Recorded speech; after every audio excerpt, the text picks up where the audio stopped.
The real, brutal side of ninja history the movies never show. Viewer discretion advised. When you hear the word ninja, what comes to mind?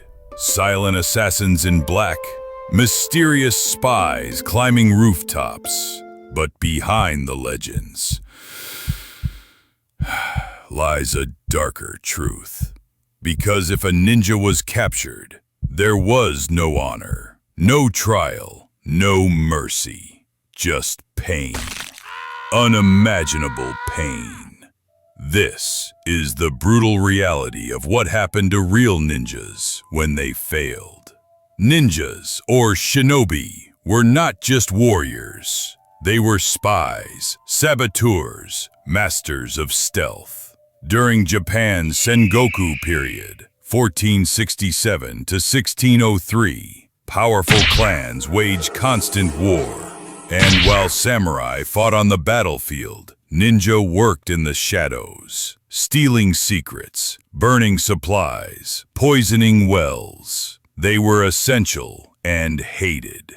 To the samurai code of Bushido, the ninja were dishonorable. And if caught, they weren't treated like soldiers. They were tortured like animals. Imagine this. You're a captured ninja, tied down, tortured for information, but you say nothing. So they bring out the Sokotsu device. It looks simple, a heavy wooden mallet or a sharpened wedge. Your bare feet are placed on a stone. Then the mallet comes down, crack. Your heel bone is smashed. Crack! Your arch breaks. Crack! Your toes shatter one by one. Why the feet? Because ninjas run. Break their feet, and they'll never escape again. This was called Sokotsu uchi, beating the foot bone, a method used to disable and torture, all without killing, because they wanted answers. Slowly.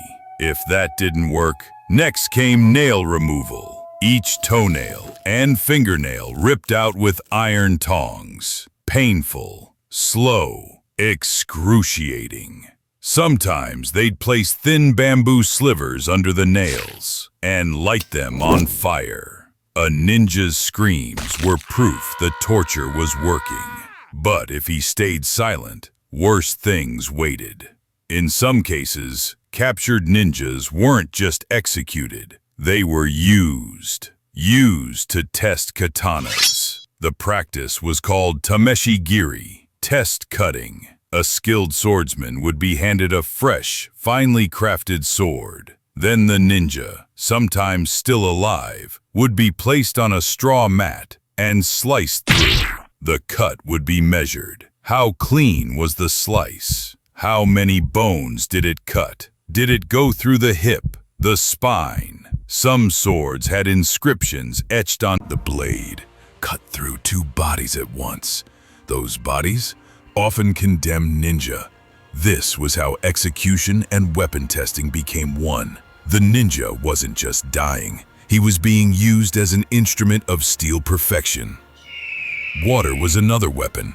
In the method known as Kawa-shime, a ninja would be tied to a plank, mouth forced open. Then, bucket by bucket, freezing water was poured in, sometimes salt water. The stomach would bloat, organs strained. He would vomit, choke, and pass out. If he didn't talk, they'd start again. This wasn't just torture, it was a game of time. They didn't want him to die. Not yet. Rare, but documented. Rat torture. A metal cage with a live rat was placed on the ninja's bare stomach. Then, hot coals were placed on top.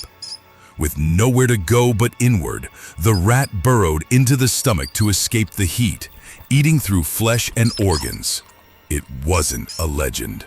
Variations of this method existed in both East and West, but for ninja, it was often a final attempt, a brutal last measure if all else failed. If the interrogators got what they wanted, or not, the ninja died. Some were burned alive in public square executions. tied to posts and set on fire, seen as traitors and cowards. Others were impaled on bamboo stakes, left in the sun as a warning to others. No honor, no samurai burial, just rot and crows. Their bodies were often left unburied, a curse in Japanese belief. It meant your soul would wander eternally. For a ninja, that was worse than death. Why such cruelty? Because to the samurai class, ninja were beneath warriors. They hid in the dark, used poison, killed without facing their enemies. This broke the Bushido code, the samurai's way of honor and valor. So punishments were designed not just to kill the ninja, but to erase their honor, to make an example, to humiliate them in death. This isn't fantasy.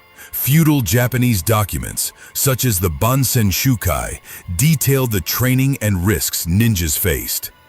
Execution practices like Tameshi-giri were recorded in Edo period chronicles. Torture methods were preserved in writings from samurai war manuals and temple records. And Japanese folklore, while exaggerated, often had real roots in horrifying truth. Ninjas weren't superheroes.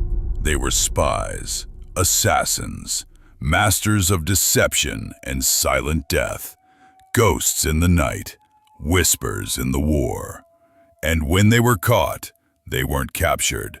They were broken, tortured until their bodies collapsed, shamed until their legacy turned to ash, forgotten like shadows at sunrise. Their bones buried in secret beneath blood-soaked soil. Their names stripped from history, cursed to drift in silence. No graves, no prayers, no peace, only the echo of a scream that no one dared to remember. Now here's the question I want to ask you. If you lived in a time where loyalty meant death and secrets were worth more than lives, would you choose the path of the ninja? Let me know in the comments below. And if this gave you chills, subscribe for more raw history, because the past was never gentle. It was brutal, it was real, and it was worse than fiction.